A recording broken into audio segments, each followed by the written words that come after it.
Sebelum video ini dimulai, silahkan tekan tombol subscribe dan nyalakan lonceng notifikasi. Tolong hargai channel ini. Kerjaan kamu cuma nonton saja tapi tidak subscribe. Wifi saja. Ikhwan dan akhwat yang dirahmati oleh Allah Subhanahu wa Ta'ala, Assalamualaikum warahmatullahi wabarakatuh. Inilah kunjungan Irena Center dan Indonesian Commercial Jockey melalui berbagai media di seluruh Indonesia dalam acara Membangun Peradaban Islam dengan siaran radio di Indonesia. Assalamualaikum warahmatullahi wabarakatuh.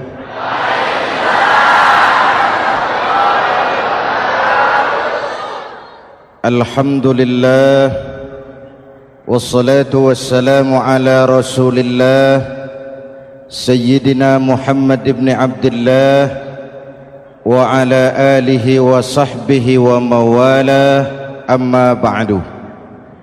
Saudara-saudara kaum muslimin di seluruh tanah air, hari-hari pada minggu akhir Ramadan kita bersama-sama menyaksikan sebuah fenomena tentang pindahnya kegiatan umat dari masjid ke pasar, dari masjid ke terminal, dari masjid ke stasiun, dari masjid ke bandara. Apa boleh buat, itulah wajah kita, bahwa lebaran artinya mudik, bahwa lebaran artinya baju baru dan makanan. Lebaran berbeda dengan Idul Fitri. Lebaran adalah tradisi yang setiap kita boleh ikutan. Siapa saja boleh ikut lebaran, tapi tidak tiap orang bisa merayakan Idul Fitri. Mau puasa atau tidak puasa boleh lebaran, tidak dilarang sama petugas keamanan. Mau ibadah Ramadan atau tidak melaksanakan ibadah Ramadan boleh ikut lebaran, tapi tidak berarti merayakan Idul Fitri, karena selalu ada kos dari apa saja yang kita lakukan. Saya mau cerita, mau dengar nggak? Ada dokter gigi, dokter baru. Satu sore praktek, pasiennya 4 orang nunggu duduk jejeran. Dipanggil pasien pertama, diperiksa, berlubang giginya, dicabut tanpa dibius. Namanya dokter baru. Pasien ini teriak, aduh sakit dok, tidak kuat, sakit. Teriakannya keras sekali. Pasien yang 3 orang yang nunggu gemeter, lari semua. Sudah saya dicabut, diobati, selesai, tanya, sudah selesai dok? Sudah mas. Berapa biayanya? 200.000. Loh, biasanya kan 50.000, kok 200.000? Biasanya sih memang 50.000, tapi siapa suruh kau teriak? Yang 3 lari.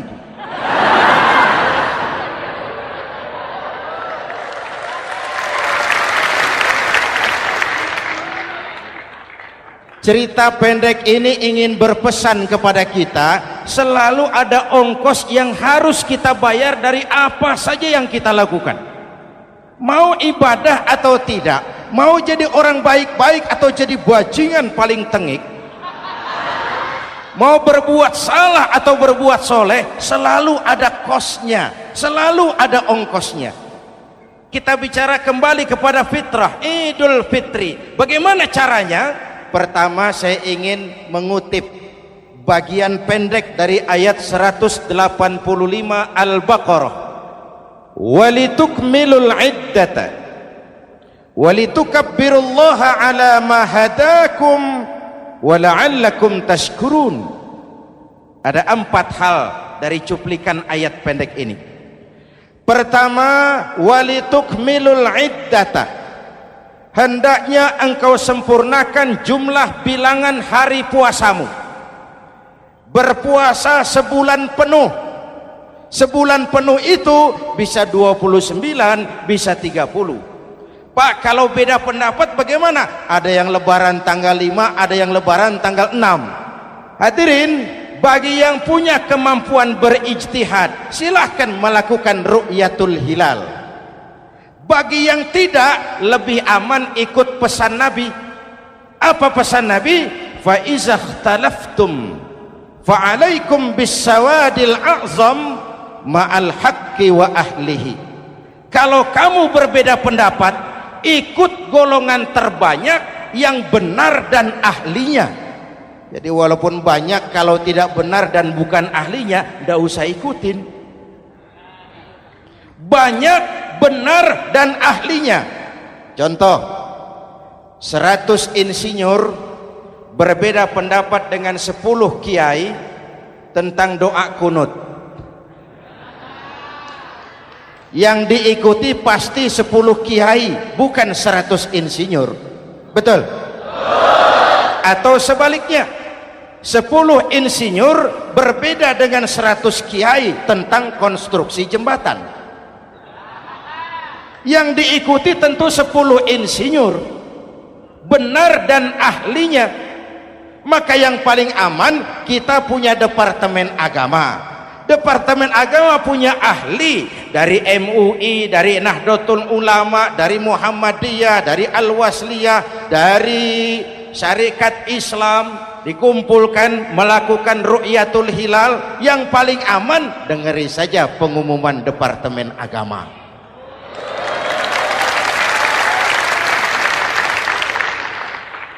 Tapi tetap menghormati mereka yang meyakini 1 Syawal jatuh pada tanggal 5. Beda boleh, marah jangan. Jelas? Saudara boleh suka tempe, tapi jangan menghina orang yang tidak suka tempe. Saudara boleh senang tahu, tapi jangan ngenyek karo wong yang senang tahu. Hadirin yang saya hormati, walitukmilul iddata, kalau mau kembali kepada fitrah, sempurnakan jumlah bilangan hari puasamu. Makna sempurnakan di sini 2, sempurnakan 1 bulan penuh dan sempurnakan semangat puasamu. Walaupun Ramadan berakhir, puasa jangan selesai. Kenapa? Tangan kita masih tetap terus puasa dari mengambil yang bukan milik kita. Lidah kita walaupun Ramadan sudah selesai tetap berpuasa dari memfitnah dan menggunjing orang lain. Kaki kita walaupun Ramadan sudah selesai tetap puasa dari berjalan ke tempat yang tidak baik. Perut kita tetap berpuasa dari kemasukan barang-barang yang haram. Sempurnakan semangat puasamu. Sikap disiplin, sikap jujur, merasakan kehadiran Allah dekat dalam hidup. Nih contoh ringan, tadi waktu asar dan zuhur saudara sholat apa tidak? Sholat. Waktu sebelum sholat kan berwudu, ketika berwudu kan berkemur. Umpama waktu berkemur itu saudara korupsi, sedikit saja airnya saudara minum, saya yakin jangankan petugas keamanan, teman wudhu sebelah pun tidak akan tahu kalau waktu berkemur saudara korupsi. Kalau selesai Ramadan ini diterjemahkan, insya Allah negara kita bersih, berkurang korupsinya. Hadirin yang saya cintai, saya kembali kepada pesan Al-Baqarah 185 tadi. Walitukmilul iddata, sempurnakan jumlah bilangan hari puasamu. Puasa sebulan penuh dan kemudian lanjutkan semangat Ramadan. Disiplin, merasakan diri di bawah pengawasan Allah. Sekarang ini Allah ditekan. Kita iman dalam ucapan tapi sekuler dalam perbuatan. Tuhan cuma ada di masjid, di kantor Tuhan hilang, maka korupsi merajalela. Tuhan cuma ada di masjid, di pasar Tuhan hilang, maka timbangan tetap curang. Iman dalam ucapan tapi sekuler dalam perbuatan. Kalau jiwa dan semangat Ramadan kita bisa terapkan, insya Allah korupsi akan berkurang. Sekarang kan kita prihatin, yang tadinya teriak-teriak wong cilik malah ribut rumah mewah. Yang tadinya teriak-teriak rakyat kecil sekarang malah ribut soal villa 5 miliar. Ini kan menyedihkan, memilukan dan memalukan. Tidak punya sense of crisis. Nah, saya juga nggak tahu apa itu. Udah dengerin aja, kenapa sih? Usil bener. Padahal ekonomi kita masih terpuruk. Lapangan kerja sulit.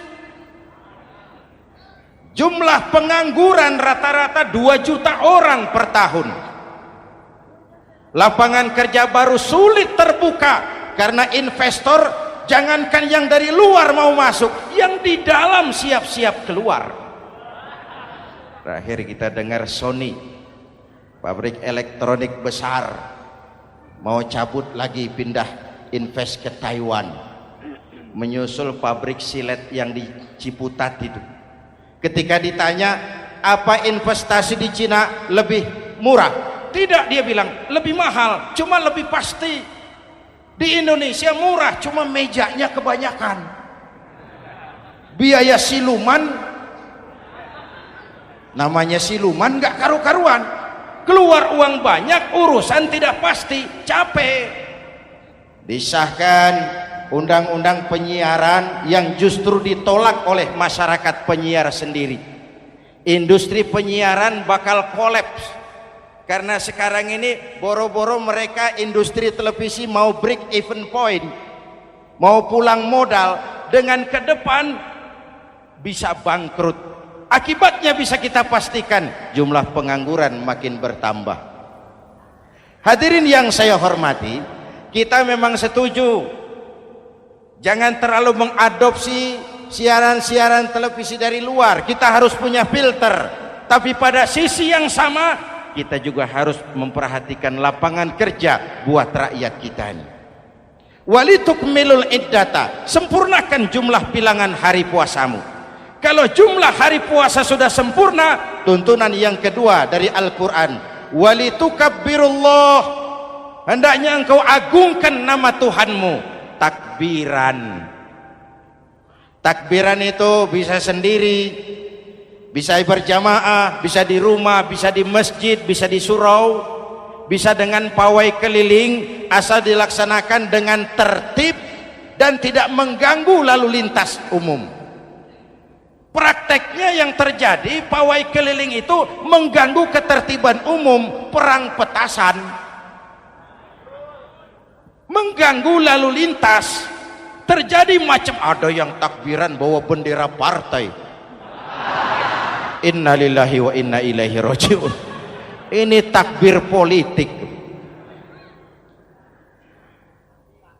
Hadirin yang saya hormati, kalimat takbir dalam kondisi kita, saya ingatkan kepada satu ungkapan Bung Tomo.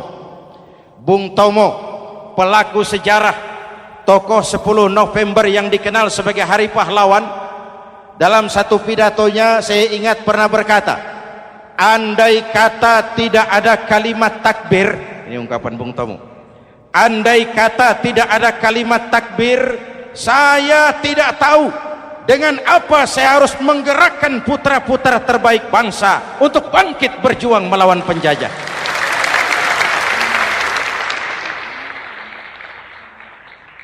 Ketika Allahu Akbar, itu londo kelihatannya kecil, meriam nggak meleduk. Dahulu orang-orang tua kita cuma ada 2 kata, merdeka atau mati. Tidak berpikir nanti kalau menang dan merdeka saya jadi wali kota di mana.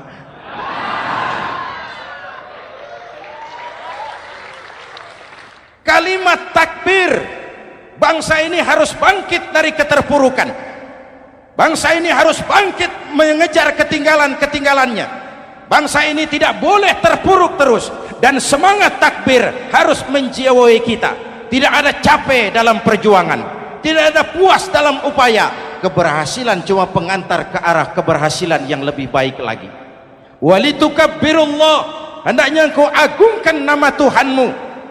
Nama Allah menjadi motivasi besar dalam kehidupan kita. Ini pesan Quran Al-Baqarah 185. Pesan kedua, setelah sempurnakan jumlah bilangan hari puasamu, agungkan nama Tuhanmu. Takbiran. Kalimat takbir sendiri kalau kita lihat pada kalimatnya ada kata la ilaha illallah wahdah sadaqa wa'dah wa nasara 'abdah wa a'azza jundah wa hazamal ahzaba wahdah. Tidak ada Tuhan selain Allah, esa, tidak beranak, tidak diperanakan, wahdah, tidak bisa diumpamakan dengan apapun. Sadaqa wa'dah, Allah yang maha menepati janjinya. Wa nasara 'abdah, Allah yang maha menolong hambanya. Kalau bukan kebesaran Allah, berat berjuang Ramadan ini melawan musuh yang tidak nyata. Puasa itu kalau olahraga golep. Benar Pak, kalau tinju lawannya kelihatan. Betul. Sepak bola musuh kelihatan, bulu tangkis kelihatan, golf siapa musuhnya? Itulah puasa, menghadapi musuh yang tidak kelihatan. Itu lebih berat daripada perjuangan mengangkat senjata, lebih berat daripada berjuang mengorbankan harta. Tapi kalau di bulan Ramadan saja Rasulullah menang dalam perang Badar, itu harus jadi sumber motivasi. Dengan kalimat takbir, dengan keagungan Allah, bangsa Indonesia harus bangkit dari keterpurukan. Ibu bapak hadirin yang saya hormati, jadi bukan akhir Ramadan lalu sibuk beli baju. Boleh, tapi bukan itu yang utama. Laisal id bilibasin jadid walakinnal id bita'atin yazid. Idul Fitri bukan pakaian baru. Idul Fitri adalah ketaatan yang meningkat, yang telah ditempa, digojlok, digembleng oleh Ramadan. Jadi kalau Ramadan rajin baca Quran, lalu selesai Ramadan sayonara Quran, latihan tidak berhasil. Ramadan rajin ke masjid, selesai Ramadan selesailah ke masjid. Awal Ramadan full house sampai ke halaman, akhir Ramadan cuma imam berdua tikar. Masjid kembali senyap, padahal masjid adalah pusat kegiatan umat. Saudara lihat dari sejarah, ketika hijrah ke Madinah, Rasul singgah di Kuba. Apa yang beliau lakukan? Membangun masjid. Ketika sampai di Madinah, kesibukan pertama beliau apa? Mencari rumah dinas? Bukan. Kesibukan pertama beliau mencari lokasi di mana membangun masjid.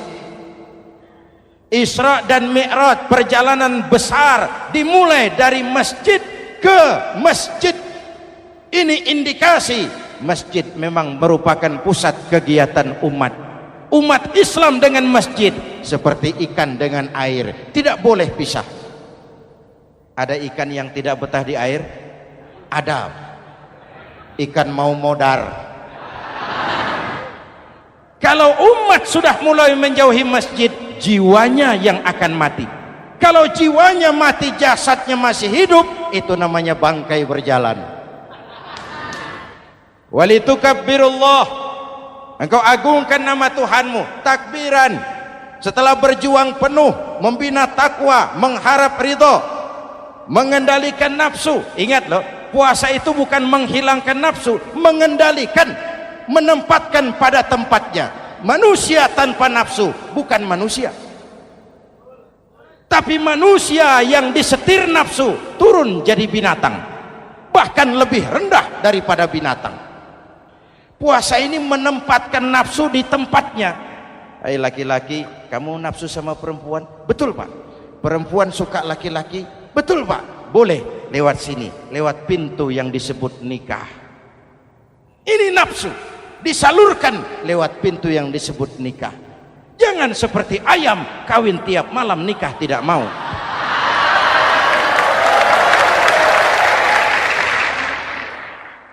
Hai manusia, nafsu kepada materi, kepengen kaya, iya Pak, boleh. Usaha yang halal, jual beli yang halal. Wa ahallallahu al-bai'a wa harrama riba. Allah halalkan jual beli. Jangan ingin kaya lalu makan renten, ingin kaya lalu korupsi, ingin kaya lalu buka peternakan tuyul. Manusia ingin berkuasa, boleh, tapi tetap punya etika dan moral. Jangan ingin berkuasa lalu fitnah, ingin berkuasa lalu mengadu domba orang, ingin berkuasa lalu menghalalkan segala cara. Puasa menempatkan nafsu pada tempatnya. Manusia yang dikendalikan nafsu lebih puas daripada binatang. Saya punya ungkapan lama, sebuas-buasnya kerbau makanannya tetap rumput. Saya belum pernah dengar ada kerbau terlalu buas lalu makan roti. Betul? Tapi manusia kalau sudah dikendalikan nafsu, manusia bukan cuma makan nasi, aspal, semen, kertas, minumnya solar, jauh lebih buas daripada binatang. Inilah puasa, arep nguwong ke wong, agar manusia itu jadi dirinya, fitrahnya, jangan dikendalikan oleh nafsu. Kita ini sudah diciptakan fi ahsani taqwim. Masya Allah. Presented by The Integral CJ's Management.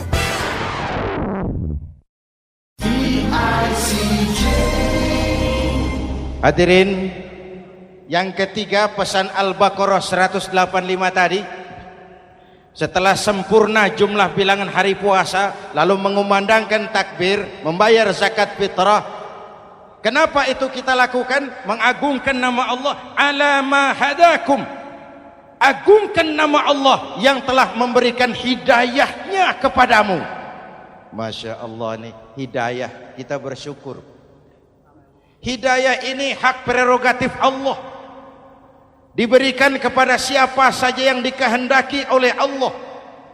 Kita bisa lihat dalam sejarah, ada anak Nabi tidak mendapat hidayah, tidak terpanggil mengikuti kebenaran yang disampaikan oleh bapaknya, namanya Kan'an, putra Nabi Nuh. Ada ayah Nabi bernama Azar, ayah Nabi Ibrahim, putranya penegak tauhid, ayahnya produsen berhala. Ada istri Nabi, istrinya Nabi Lut, tidak mendapat hidayah, tidak terpanggil mengikuti kebenaran. Lalu Abu Jahal, Abu Lahab, paman Nabi, melihat Nabi, menyaksikan mukjizat, mendengar wahyu, melihat tutur kata Nabi, hidayah tidak datang kepada dia, maka mereka tidak terpanggil mengikuti kebenaran. Kita alhamdulillah keponakan Nabi saja bukan, mendapat yang namanya hidayah ini. Ini harus kita pelihara, kita jaga baik-baik, karena ini merupakan hak prerogatif Allah. Yahdi man yasha, diberikan kepada siapa saja yang dikehendakinya. Hadirin, sembari kita mengambil pelajaran tentang Kan'an yang tidak dapat, putra Nabi Nuh. Ini saya ngambil bagian cerita sejarah. Masih mau dengar? Nabi Nuh diberi umur 950 tahun, berdakwah sepanjang hidup. 800 tahun beliau dakwah, dapat pengikut tidak lebih 80 orang, rata-rata 10 tahun satu. Yang dihadapi ini umat yang kurang ajar, bandel, bajingan, tengik. Kalau diceramahi, telinganya ditutup dengan tangannya. Ini saking kurang ajarnya ini umat. Diberikan dakwah, telinganya ditutup dengan tangan. Nabi Nuh ketika di puncak kesabarannya munajat, ya Rabb, bagaimana Nuh? Siang malam saya berdakwah kepada umat ini. Saya sampaikan risalahmu, saya canangkan seruanmu, saya sampaikan ajaranmu. Inni da'autu qaumi lailan wa nahara. Siang malam saya berdakwah kepada umat. Wa inni kullama da'autuhum ja'alu asabi'ahum fi adhanihim. Tiap kali saya sampaikan dakwah kepada mereka, mereka tutup telinganya dengan tangannya. Saya tidak sanggup menghadapi umat seperti ini, ya Allah. Habis mau kamu bagaimana, Nuh? Sikat saja sudah semua ini. Bikin mati saja. Nanti kalau punya anak, anaknya kafir lagi. Lebih baik bapak moyangnya, mbah-mbahnya sikat semua. Rabbi la tazar 'alal ardi minal kafirina dayyara. Jangan disisakan orang kafir. Habisin semua. Itu mau kamu? Iya. Buat kapal Nuh, nanti aku turunkan banjir. Dengan apa saya membuat kapal, ya Rabb? Pakai kayu, Nuh. Kayunya dari mana, ya Rabb? Dari pohon tentu. Pohonnya belum ada, ya Rabb. Tanam dulu, Nuh. Membuat kapal, kayunya nanam pohon dulu. Apa artinya? Perjuangan bukan simsalabim abragedabra. Perjuangan bukan makan lombok, ini hari dimakan, ini hari pedas. Perjuangan itu proses. Ada keringat, ada air mata, ada darah, tempo-tempo nyawa. Itulah perjuangan. Sudah pohon ditebang, buatkan kapal di tengah kampung. Umat unjuk rasa lagi.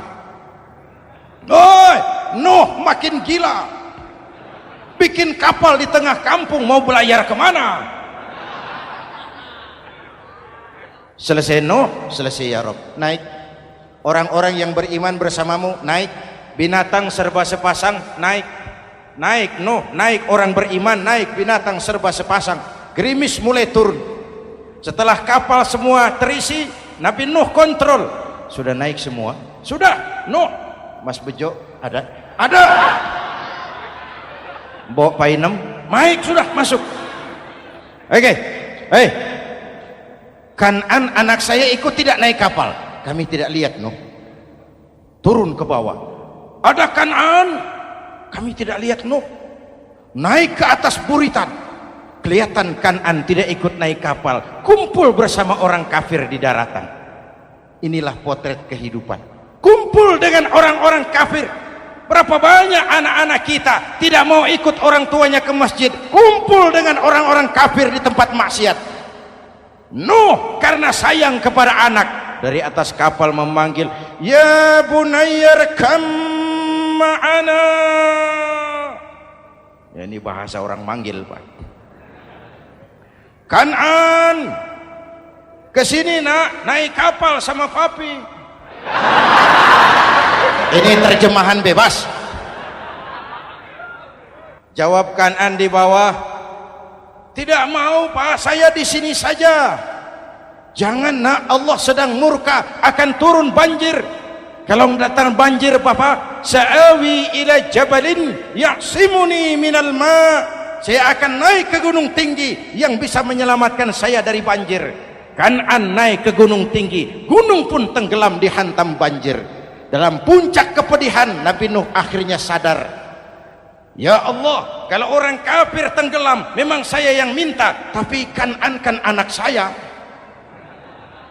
Nuh, anggap Kanan bukan anakmu. Wa innahu amalun ghairu salih. Nuh sadar, akhirnya bilang, ana urid wa anta turid wallahu fa'alun lima yurid. Aku punya kemauan, kau Kanan punya kemauan, Allah juga punya kemauan. Kemauan Allah lah yang akhirnya jadi kenyataan. Nek sekarang juga kita ngadepi musim banjir. Bukan banjir air saja, banjir peradaban-peradaban yang masuk ke negeri kita. Banjir maksiat, banjir munkarot. Kalau kita sudah ke masjid, kita sudah naik kapal, tolong kontrol anak-anak kita, tolong kontrol tetangga kita. Ayo naik kapal, banjir.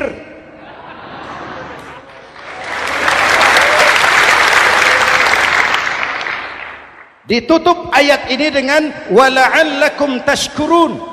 Atas hidayah yang diberikan kepada kita, kita bisa melaksanakan ibadah Ramadan, bisa takbiran, dan diakhiri dengan ungkapan tasyakkur dan tafakkur, mensyukuri nikmat.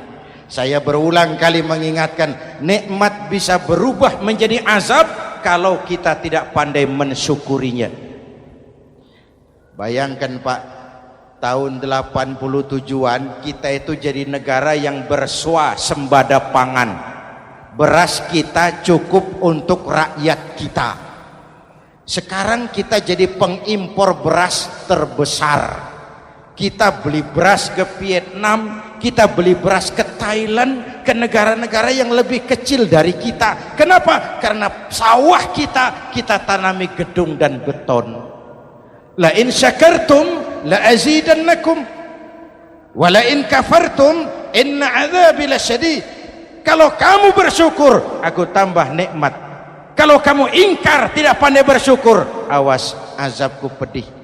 Maka ungkapan saya, orang kaya bisa masuk surga karena hartanya, orang kaya bisa masuk neraka juga karena hartanya. Syukur apa tidak syukur? Pejabat bisa masuk surga karena jabatannya, pejabat banyak yang masuk neraka juga karena jabatannya. Syukur apa tidak syukur?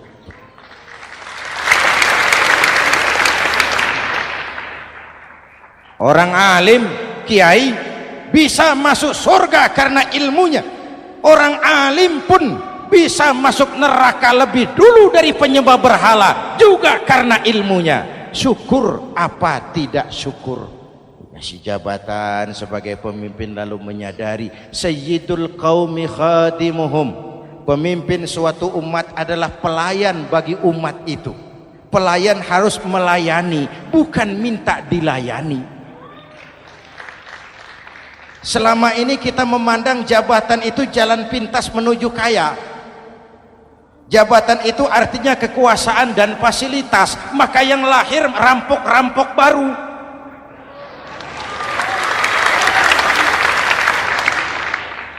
Jabatan adalah alat untuk pengabdian di tengah rakyat yang sedang susah, di tengah negara yang sedang terpuruk. Kita memerlukan pemimpin-pemimpin yang sadar sayyidul qaumi khadimuhum. Pemimpin suatu kaum adalah pelayan bagi kaum itu sendiri. Ibu bapak hadirin yang saya hormati, dengan mensyukuri itu maka makna Idul Fitri meresap kembali kepada fitrah kita sebagai manusia, fitrah kesucian. Secara sederhana orang gambarkan kembali kepada fitrah seperti bayi baru dilahirkan oleh ibunya, bersih, suci, tanpa dosa, lantaran sudah dibersihkan oleh ibadah Ramadan. Tapi para ulama khalaf ada yang mengartikan fitrah itu kecenderungan kepada kebajikan, kecenderungan kepada kebaikan. Itu juga fitrah. Kembali kepada fitrah manusia, kecenderungan untuk berbuat baik. Kita lahir bayi, tidak punya dosa, betul?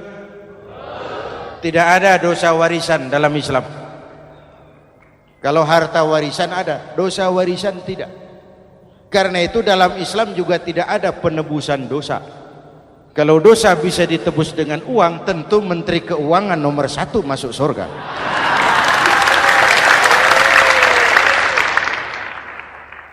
Dosa dalam Islam ditebus dengan taubat, langsung kepada Allah, sonder calo.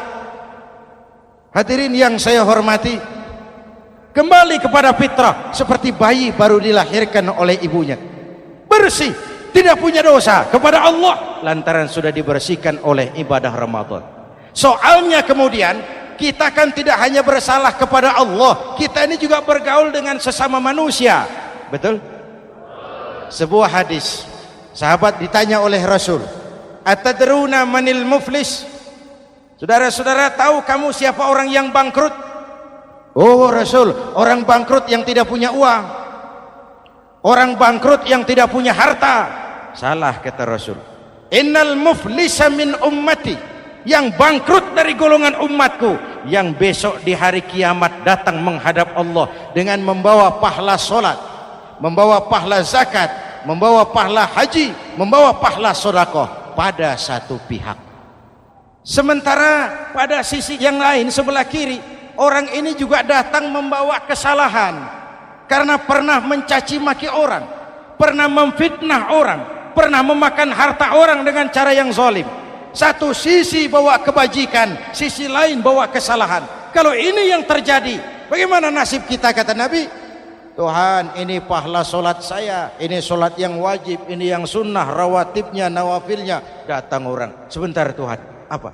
Dia memang rajin solat, tapi saya pernah dicaci maki, hancur nama saya, remuk hati saya. Di dunia saya tidak bisa membalas karena dia lebih berkuasa. Sekarang saya menuntut keadilan. Betul? Iya Tuhan. Sini pahala solatmu, kasih orang yang kau caci maki. Tuhan, ini pahala puasa saya, yang wajib Ramadannya, sunnah 6 hari Syawalnya, Senin Kemisnya. Ini Tuhan.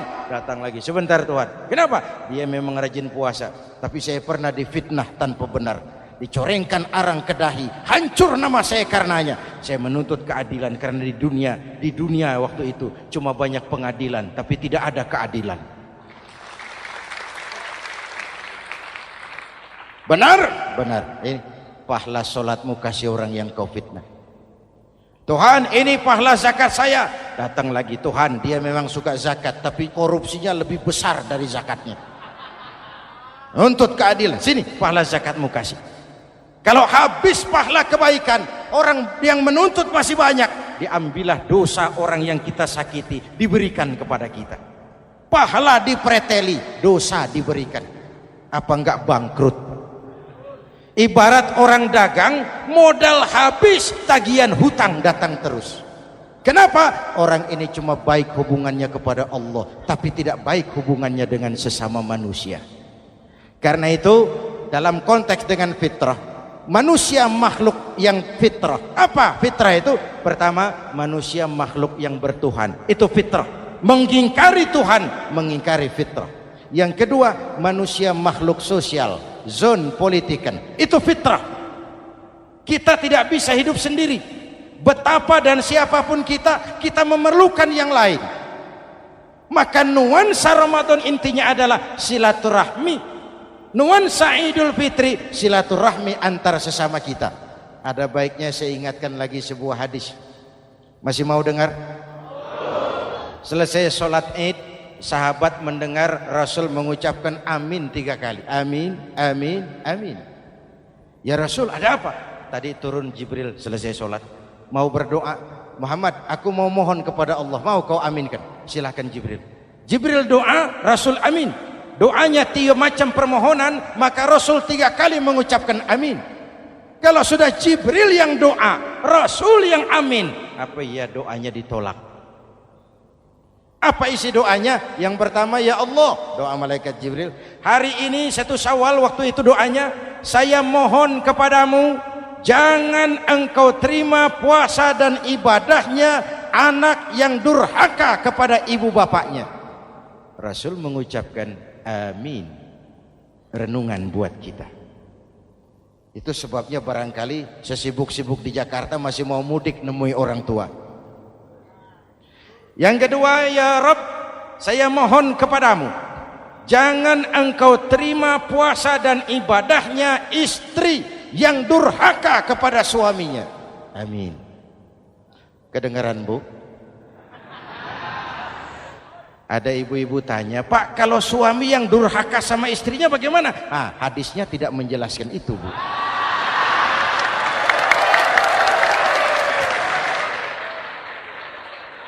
Lo menang sendiri.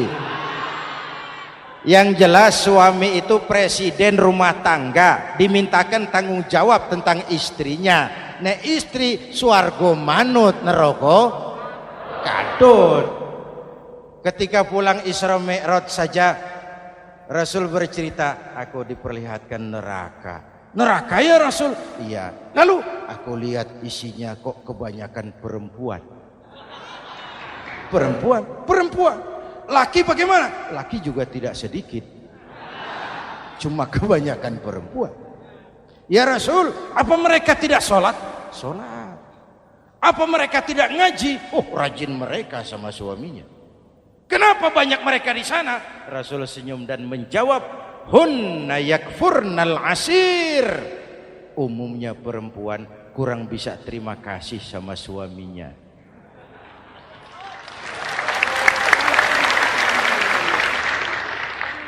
Ini penyakit turunan. Oi, ngaku oi. Lalu yang ketiga, ya Allah, hari ini saya mohon kepadamu, jangan engkau terima puasa dan ibadahnya muslim yang tidak mau memaafkan sesama saudaranya muslim. Memaafkan lebih berat daripada meminta maaf, tapi memberi maaf lebih mulia daripada meminta maaf. Inilah nuansa mengembalikan semangat saling menghargai, saling mencintai, keutuhan, kerukunan, dan kedamaian.